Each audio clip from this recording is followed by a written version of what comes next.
Your setup. How have you been? Good. Very nice. Nice to see you, Hilda. How are you? I think you're on mute. Hi, Philip. How are you? Yes, doing okay. Having a good, not 30-degree temperature, but that's okay. Nice to see you, Finn. How are you doing?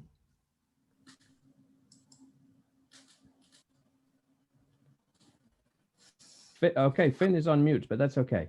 So as we wait for our other panelists, I'm just going to read out who we have on our fantastic panel this morning. We have Victoria Ogbuehi, Senior Risk and Resilience Manager at Nigeria Coca-Cola Hellenic Bottling Company. We have Hilda Dafe Nwachukwu, Security Manager West Africa at Cummins. We have Pettersen, Senior Strategic Risk Security Administrations Manager at the Coca-Cola Company. And soon we will have our colleagues Gospel and Theodore, but that's okay. We have a lovely quorum to start. Victoria, of course, a lot of the inspiration for this event came out of an event you did with the young professionals for ACES. So I think it's only right that I ask you, could you start us off? Could you paint a picture of what's happened in the region, perhaps what has COVID done to corporate security in the region, just to give us a flavor of where we might go? Okay, Falim, I just want to start by saying I appreciate you so much for always deeming it necessary to commend the outing the young professionals did in Africa some few months ago. Thank you for the support, because those commendations are also part of the support that we need to drive our agenda on the continent. And so coming to this program and for corporate security in the region, COVID has really actually impacted corporate security, just like it has done in other regions. Africa is no exception, you know. The most important thing we should keep in mind is the fact that corporations are out there to make profits, you know. Corporate security does not exist in isolation. You understand? They are a unit of the larger organization. And organizations are looking forward to seeing functions being capable of driving profits to where they want to get to. So I just laid that background so that as I go on, you can get where I'm coming from and my perspective. And so in the course of the COVID, I want to actually go back to what Kabiru Adamu said at his presentation during the 2020 Nigeria OSPAS just a few months ago too, where he talked about the opportunity that the pandemic created. You know, nobody ever envisaged there was going to be a pandemic in 2020. So it just happened. And we saw that the security operatives, regardless of the industry, were the frontliners.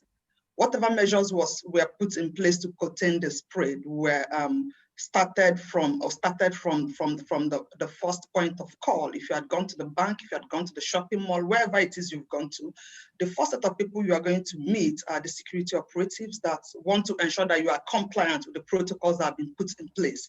Like you have to wash your hands, you have to sanitize them, you have to get your temperature checked. And if you are good, you are granted access, you know. So many of them didn't know how to do it well. Many of them didn't know how to get people to comply, you know. And so that opportunity came up for independent practitioners that are into training, you know, to go in there and advocate that these people be trained. And I'm sure that helped a lot. And we saw organizations began to look back at their SOPs, you know. This was not envisaged. Yeah, so they got back to some updated their SOPs. Some came up with new SOPs on how to contain the spread, you know. It was also security function. Because first of all, security has to be in place for businesses to exist. If you do not have security, you cannot have businesses.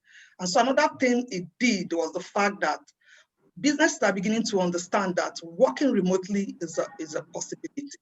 Before now, many businesses didn't take that into cognizance, it's just the same place everywhere, like I said, So now we have many organizations having larger part of their workforce work remotely from wherever location suits them, their tasks. So now we are beginning to see exposure to threats like cybersecurity threats, exposure and exposing the company, exposing even yourself with the kind of things you do online.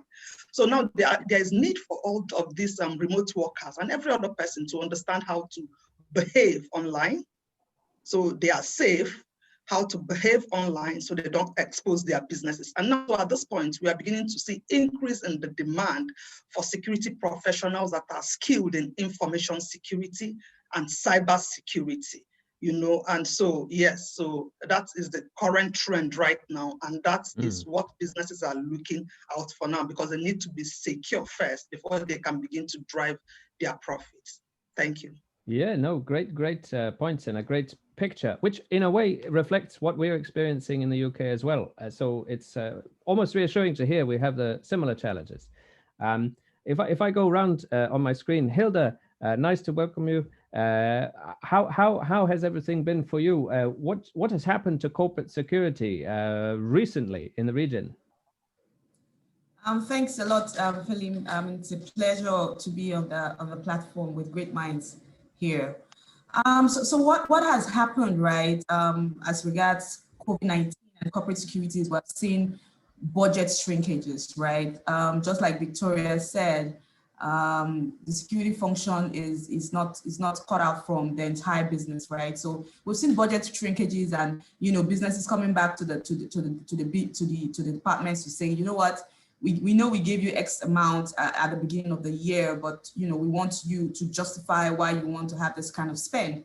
So we've seen that happen a lot. We've seen also increase for need for intelligence, right? Particularly you have a very mobile workforce with changing travel guidelines in different countries and in different states, right? We've seen the need for intelligence a lot, right? And we've also seen added responsibility for security, right?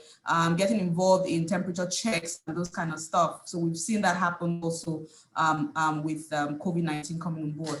Also, we've seen increased risk for security professionals. So going beyond, corporate security managers to the security guard, right? Unlike the other workforce, most of the other workforce who can work from home, they have to man their beats. So there's increased risk of COVID-19, right, with regards to this workforce. And what that means is that you might have shortfalls owing to infections, and then there's increased turnover, right? And so so that's what we've seen generally. We've also seen stranded staff, right? In some cases, staff traveling and they are stuck up in some countries, and security has to provide advisories, has to reach out to the likes of OSAC to see how we can evacuate such stranded staff. So basically that is the feeling around corporate security and all of the stuff we do in the region. I like it, and it's a good thing to contrast, because of course Coca-Cola Hellenic is a bottler, and Cummins, it comes at everything from a very different angle. So I like that comparison, and so thank you, Hilda. So keeping that tradition of also having a different perspective, can I ask Finn Pettersen, because of course you have a very strategic role. And you're not part of the bottler, you're part of the concentrate, of course.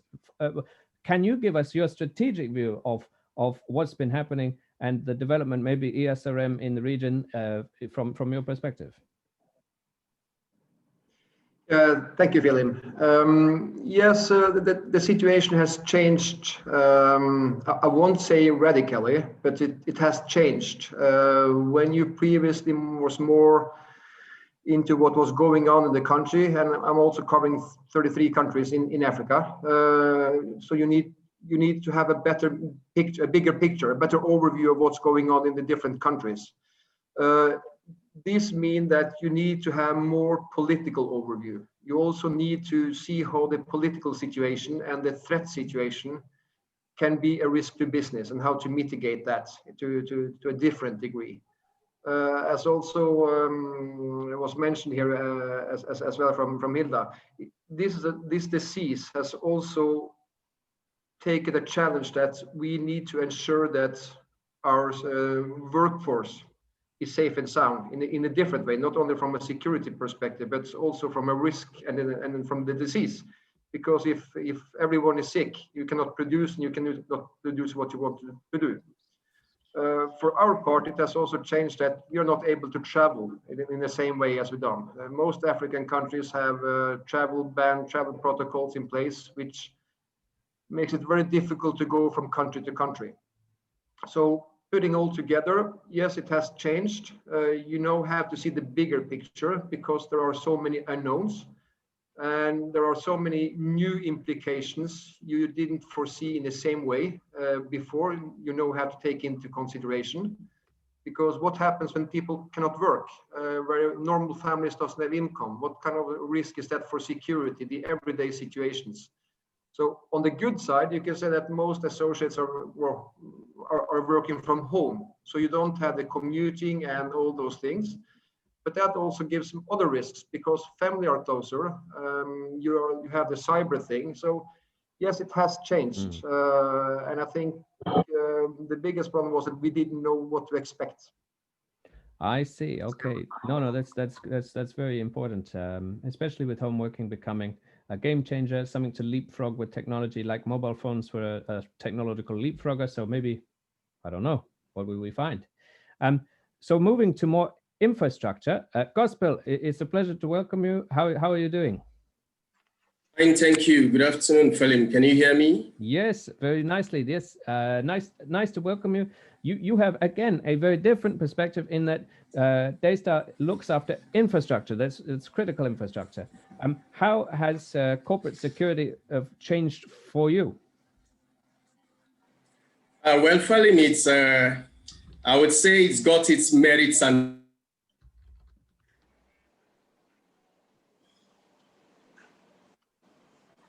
Are you still with us, Ben?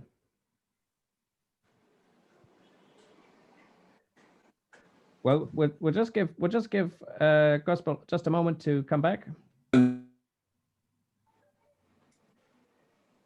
Okay, not to worry. I'm sure Gospel will be back very soon.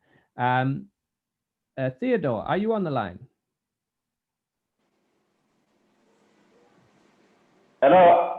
Hello. Yeah, I can hear you. Yes, nice to hear you. Just whilst we wait for Gospel, you are again another a different perspective on the panel because you're based in Burkina Faso and you look after mining. How is everything for you over there? A little bit complicated because of the measures, the anti-COVID-19 measures in place in terms of social distancing, temperature to take, and also all these linked on access control and the screening at the main gate, and that have a heavy impact on our daily operations because it's slowed in the region of people going in and going out. And yeah, definitely this is very important for us. And we also need to have some other measures in place in case someone has a temperature over than 38. And we need to have on a regular basis people from the health and safety department to be close to us in case someone has symptoms of fever and yes, something that we can say this is a symptom of COVID-19. Very good, very good. Well, it's nice to have that perspective, and you're one of only a couple of people from Burkina Faso on the call today, so that's a nice addition. Gospel, welcome back. How are you doing? Sorry, we got cut off. What's the situation like for you? Okay, yeah, you can hear me now. Yes. Okay, the situation hasn't been too much of a challenge, although it's been slow in terms of infrastructure from my end. Business has been slow generally, so we've not had the kind of full operations we used to have before COVID-19. And right now, okay, we're just doing like 50% of what we used to do before. So it's not been the full-blown business we used to have before, and activities have been very slow. But be that as it may, it's just been okay. Basically, I know we've not recorded incidents of any sort. We've not had security breaches, but generally it's been slow, and we are actually trying to pick up as it is right now. Okay. Well, that's good. At least we can see a bit of light at the end of the tunnel. That's good. Yeah. So obviously this is an event run by the Circuit magazine. So we're very interested in the world of physical security, corporate security, and executive protection. Let's go back to Victoria. And Victoria, are you still there? Sure, please, I'm here. Oh, okay. Very nice. Very nice. So whilst I get my next question ready, Christian Zerkowitz in the audience, he says, with COVID-19 showing up basically a medical threat, what has been your approach finding solutions, monitoring and advising about this security threat? Who did you involve planning it to plan for medical threats in the future? But why don't we condense that and say, well, what will all of this do for your medical planning in the world of corporate security next? I'll just ask this special question just because Christian came in with it. What do you think, Victoria? No, I'm not even clear about what the question is about. Can you please rephrase that? So he's asking, are you making new plans for medical security for some sort of future outbreak? I guess there's already a plan in place after Ebola. So I guess Christian wants to know. Let me just respond to that. Can you hear me now? Yes. So we do not have any special contingency plan for medicals, right? Because at the end of the day, the pandemic, it's a medical issue. So security did not work in isolation in all of our locations. We worked with the safety team, we worked with the medical teams, you understand? So, and we incorporated this internal synergy in our SOPs. So I don't think there's any other special thing we need to do medically because our operations are not medically based. We are into production, you know, so that's it. About that. Okay, fantastic. Well, I thought I would just interject that question just because I like to keep the audience nice and alive. So that's good. But anyway, Victoria, who do you think the Chief Security Officer of tomorrow will be? And of course, many people say, oh, it will have to be someone from the cyber side or someone maybe from the physical side. But what's your impression? Who is the CISO of tomorrow? Okay, for me, the person can come from any side. It does not matter, you know. But the important thing to note is that we live in a world that is becoming very, very unsettling, in a world that is very, very competitive. So you think you have something that you are so extremely proud of, and you come out there and you see that 1,000 other people have that same thing, you know. So, and the stake is always being raised. The bar is always being raised. We live in a world that is very, very fast evolving. And so what every CSO of tomorrow requires are skills, that very unique skills that can help them navigate this terrain. For example, they should be open-minded. You know, you have to be open-minded to be able to accept people the way they are, to understand people's perspectives, to not miss opportunities when they come around. You need opportunities that will take your career to the next level. You need to be your authentic self. You know, if you need to be there in the future, you need to be we are looking for people that are authentic. I'm not saying that people shouldn't, or you shouldn't be inspired by people, other people that you look up to, but do not be a copycat. We are looking for innovative thinkers and innovative problem solvers. So in other words, the CSOs of tomorrow are those that have taken personal responsibilities for their professional growth, because there's no limit to the extent you can grow. There's no limits. You are the one that can put a limit on it. They are the ones that are interested in taking a deeper dive without being afraid. And they are the ones that have the capability to question the status quo. Thank you. I love it. It's such a bold vision, you know, questioning the status quo, and who it could come from many backgrounds. I like that. I like that because it breaks from the normal narrative. Oh, it must be this background or it must be that background. So I like that. That's very powerful. We have a nice comment. Lee Orton in the audience. He says, very well articulated, Victoria. I know you know Lee, so I mentioned it. Yeah, thank you. Hilda, what about for you? Does it matter the industry area that the CISO of tomorrow is working in? Who do you think is the CISO of tomorrow? Thanks, Felin, for the question. So my thinking of, just like Victoria said, right, is the CSO or the security manager, whatever the nomenclature, can come from anywhere, right? We have organizations now pulling people from finance to HR, from HR to security, from, you know, from everywhere. So what I'd say is that the CSO of tomorrow is going to move from being a tactical professional to more of a strategic professional, right? So it's beyond guards and gates, right? It's going into people who are very strategic, right? People who are continuous learners, right? People who are open to new ideas, new things, embracing technology, right? People who are proactively taking responsibility, right? And again, people who have a very high or reasonable threshold for risk. We've gone past the times where businesses shy away from high risk areas, right? Or where businesses are becoming more daring, right? So the CSO of tomorrow needs to be positioned to have a healthy risk appetite, right? And a healthy risk threshold as well. That's my thinking, right, of the CSO of tomorrow. I like it. A healthy risk appetite and more strategic. And perhaps that's a really good sign of things to come.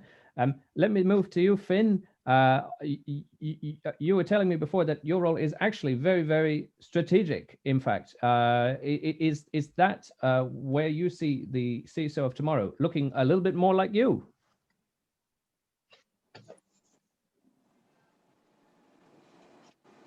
Yeah, it depends on what kind of role you mean, but I agree both with Victoria and with Hilda. I don't think there is either cyber or either man guarding. I think the strategic person who has the ability to see the whole picture, and a person who can see what the picture is going to look like from the start of the painting is the future CSO.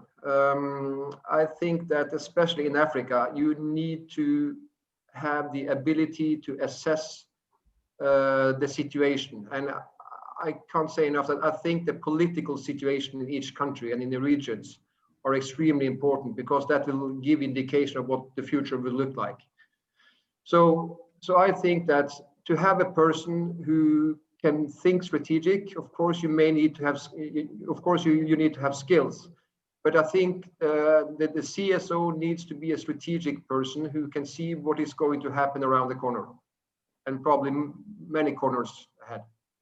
I like it because there's a general complaint sometimes that a physical security specialist may say, "Oh, cyber is not for me," or "risk management isn't for me." But perhaps that's the key. Everything is for you. And we have a nice comment in the audience. Stephen says, a great shift towards cyber and convergence. Gospel, I'll move to you. What do you think? Does that resonate with you, the vision for the CISO of tomorrow? Actually, it does. For me, I see the CSO as someone I call jack of all trade and master of all. Oh. Now, what I mean by that is there is need, or there will be need for dynamic certifications. And by dynamic certifications, I mean he has the physical security certifications.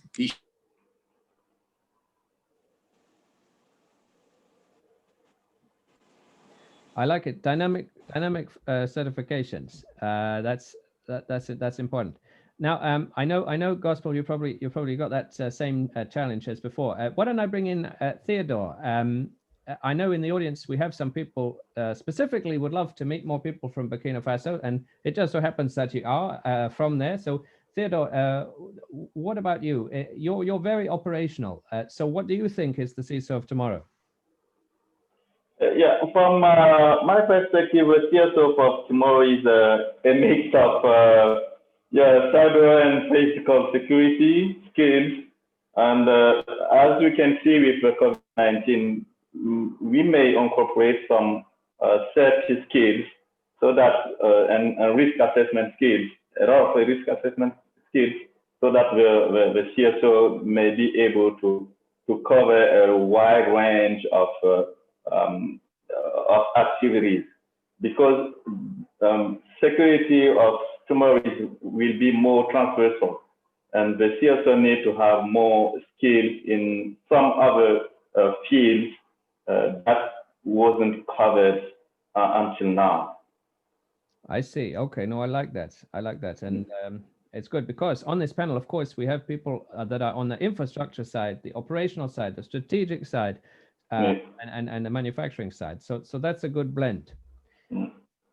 So I'll go back to you, Gospel. Yes, you were saying something very good. Please continue. So I was saying that he needs to be a business-minded person, talking about business administration, talking about business management, because it's about business. You know, today in the corporate world, we have a lot of people who, like Victoria did say, much into the tactical part of security, but we'll need dynamism in diverse areas, the areas of operations management, business development, affiliate marketing, sales, and then ability to relate as in public relations, and then technology, most importantly, because you can see the world is cyber-driven today. So understanding technology as in information security is a key and part of the basic requirements of the new CSO of tomorrow. So this CSO needs to be a complete CSO who is a businessman, he's a tactician, he is a critical thinker, he's a problem solver. At the same time, he is also vast in the move of the new technology, because technology is fast advancing and we need to key into that, because that's the new age that we've stepped into. Yeah, I like keying into it. That's a great way to look at it. Can I just stick with you, Gospel, then, because I'm conscious of our time and I have some more questions. And I was interested, because of course we do have a large executive security following. Do you think that the executive security world has broadened to become more of a general physical specialism? Especially, imagine they have to guard infrastructures, not just people. I don't know if that's played an interesting role this year, Gospel, but I thought I'd ask you for your thoughts. Yes, Felim, yes, indeed. Yes, indeed. For me, it's apart from the measures or procedures in place for us to guard and protect assets and human lives. Talking about executive security, I must tell you that what I see, except what I see is different from what others see, it's a new world of technology. It's more of technology-driven security systems. Regarding electronic security systems, we all know that. And even the physical security that we do today, we definitely has to make it comprehensive. And for it to be comprehensive, Felim, I tell you, it has to encompass completely everything that it requires. And everything that it requires to me is having those security physical measures in place and having the needful as in electronic security, and then going down to information security. So for me, embracing technology is key, and it's actually going beyond it. And I must tell you that in some years from now, we will be seeing a very, very strong climbing, an uphill climb in technology. Talking about robotics, talking about drone technology, talking about a whole lot, as in biometrics, and a lot of advancement in security technology. So for me, security technology is just what's been, it's the key. And for me, that's what we need to focus on. I like it, and that's great sentiments. Of course, the traditional people with the bags and boots and firearms, they'll be worried because they say, "Oh no, my world is changing." But it is the truth. So, Victoria, are you still there? I'm here. I'm always here. I've always been here.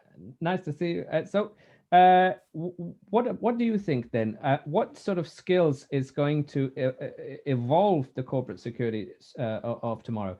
We've talked about the need for technology. What about skills? And if I don't know if CC Hellenic, use the world of executive protection at all, but it'd be lovely to hear your reflections on executive security as well. Okay, let me start by talking about the skills that will be requiring or that needs that in high demand or whatever, just about the skills. So the thing about skills is that generally speaking, employers decide what skill they look out for in a person. So if, for instance, CC Hellenic wants to hire a security manager, for instance, they may put up some requirements that, let me say, Nigeria bureaus is not going to put. There might be similarities somehow, but yeah, when you go down, you see some. In fact, I just want to say that it is difficult to always meet job eligibility requirements 100%. So, and that is why I want to say that all of the skills that employers look for in an employee are usually imaginary. They are usually not realistic in most of the cases. For instance, you see an organization hire, let me say, a cybersecurity expert, and they will expect the person to have the knowledge of forensic security. They want you to have the experience of how to do due diligence check. They want you to understand the background check. They want you to be good at explosive disposal. They want you to be good at all of these things because you're a security professional, right? So security is a very vast industry with all of these specializations, so it's just about where you want to be. So for my advice for employers is, when you want to employ a specific professional, go employ that person. And don't overburden your employees by expecting more than what they have got to offer. If you had employed me as an investigator, don't expect me to work as a security operations person, for instance. And even if I'm doing that just for my own sake and just to support the business, not because that is what you have employed me to do. And if you had employed me and I met 80% of the requirement, I didn't meet the other 20, it is your responsibility to train me, to keep me relevant on my job. Giving me 20% of whatever it is you think you need in me that I do not have is not such a big deal for your business, you get? And so, but I want to end our skills issue by saying that one of the skills I think many of us today lack, regardless of our industry, is the fact that we have refused to understand or realize that our career is our number one business. We do not see our career as our business. Career is different from being employed. So many of us put the whole of our lives in our employment. They are not the same. So the most important skill that needs to be breached, the gap that needs to be breached, is for everyone to understand, no matter where you are, that your employment is not the same, that you have a job is not the same as having a career. All of us should begin to have the mindset of entrepreneurs. We should begin to think like business people. We should be forward looking for tomorrow.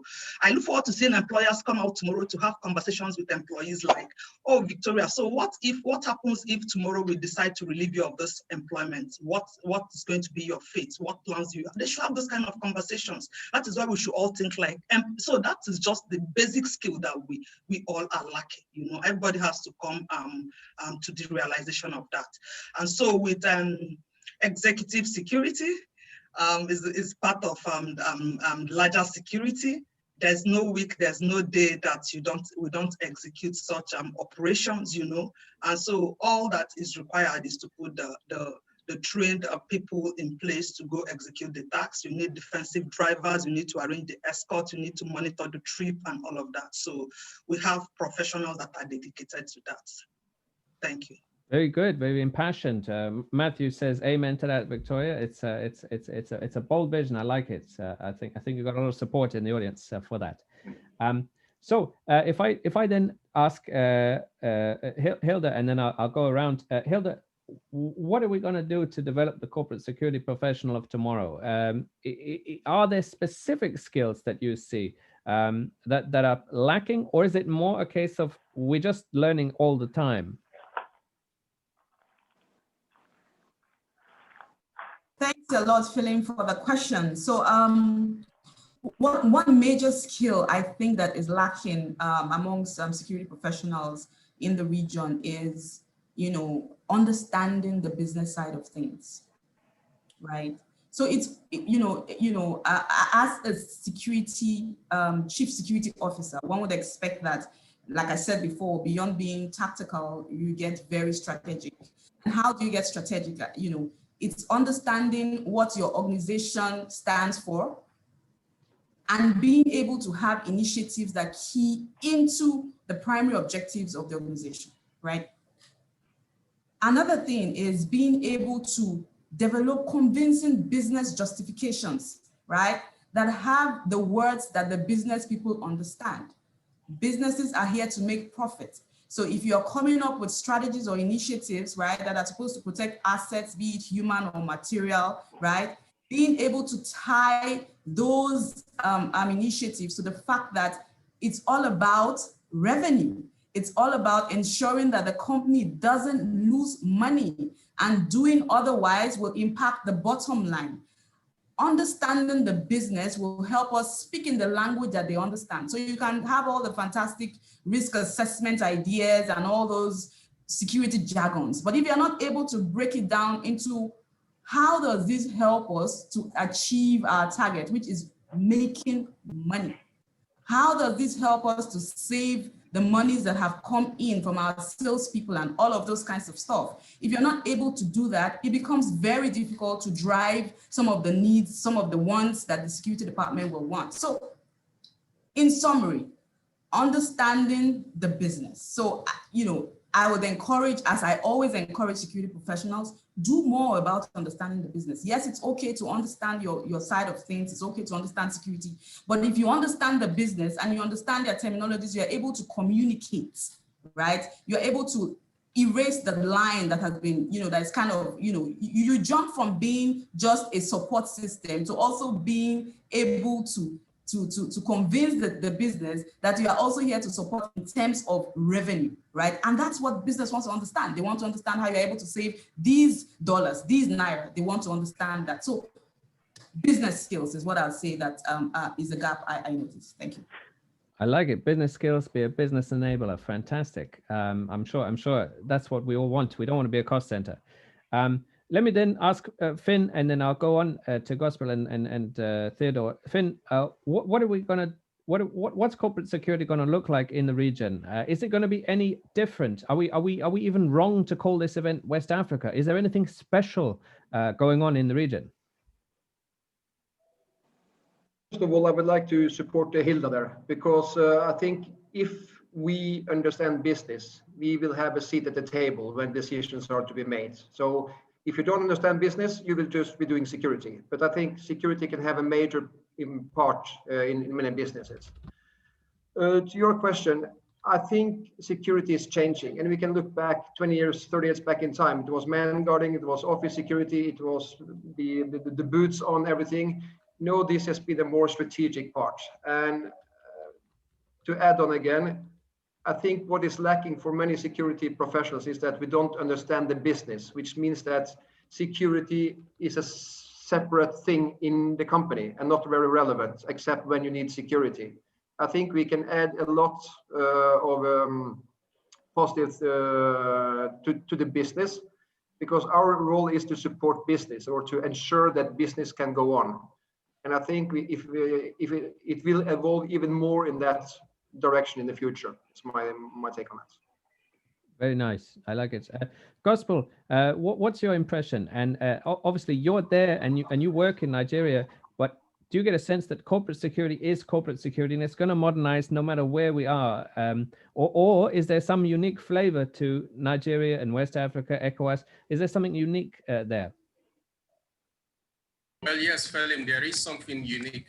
And what's unique is the fact that Hilda said something very strong and categorical I'd like to mention. And she talked about business, seeing this as a business. And then for me, what I had in my mind is nothing but business analysis. So what has been special over here is this is business, and we've got to be thinking like business managers. You know, most places security is seen, like you did say, like a cost center, but it is high time we began to see this as revenue generating business.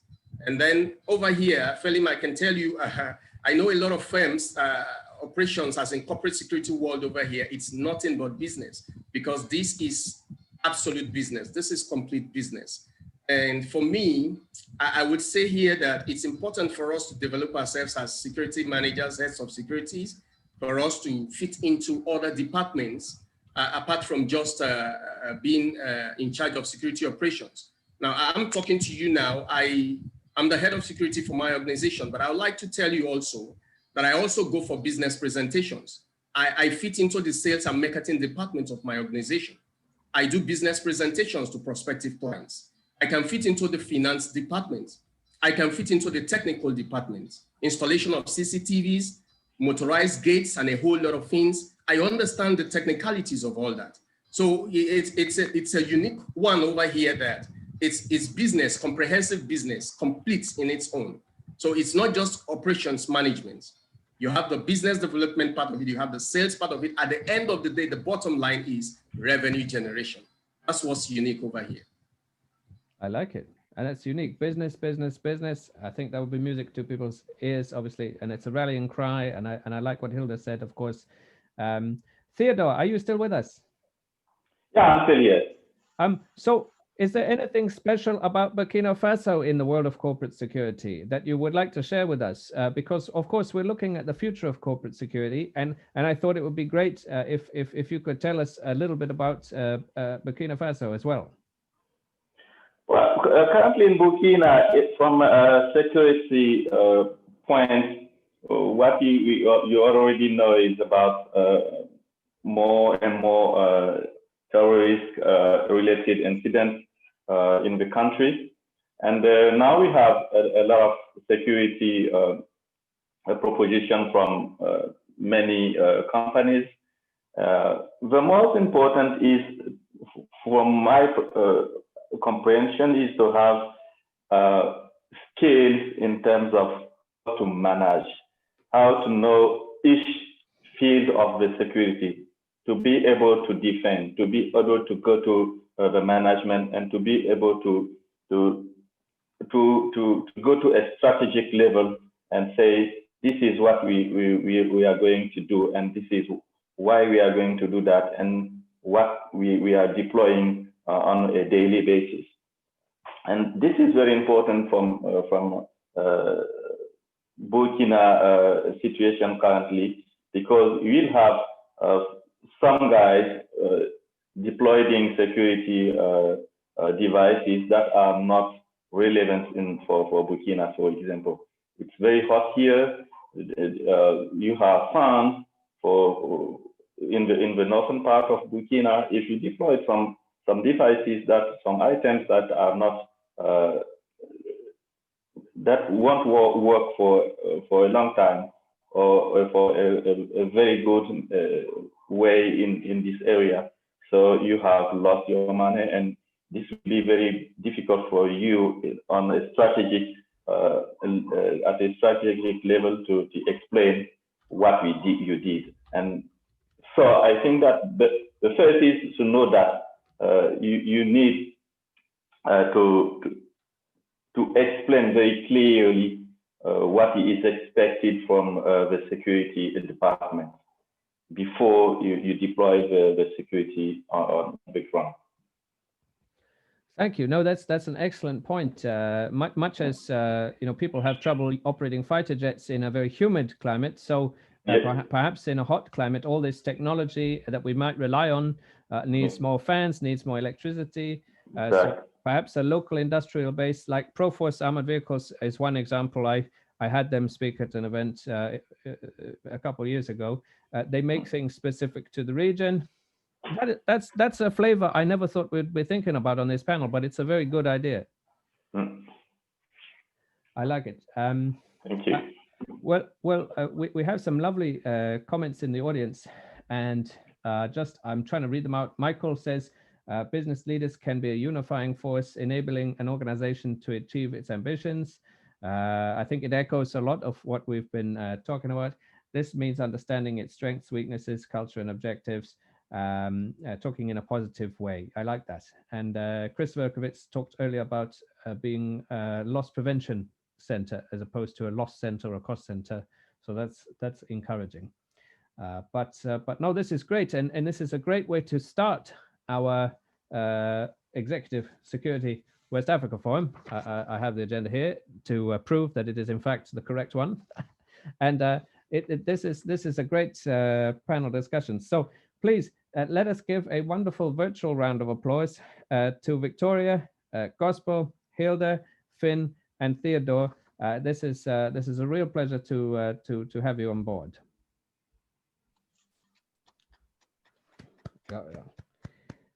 We got Thanks for having us. We got lovely comments. Thank you, Hilda. Thank you very much. Thank you. I will see you in the audience, and I look forward to welcoming you. And of course, everybody is still welcome to join the Circuit Magazine. We're giving the subscription for free, so that's nice. Thank you. I will see you soon. Just move everybody over to there, and if I move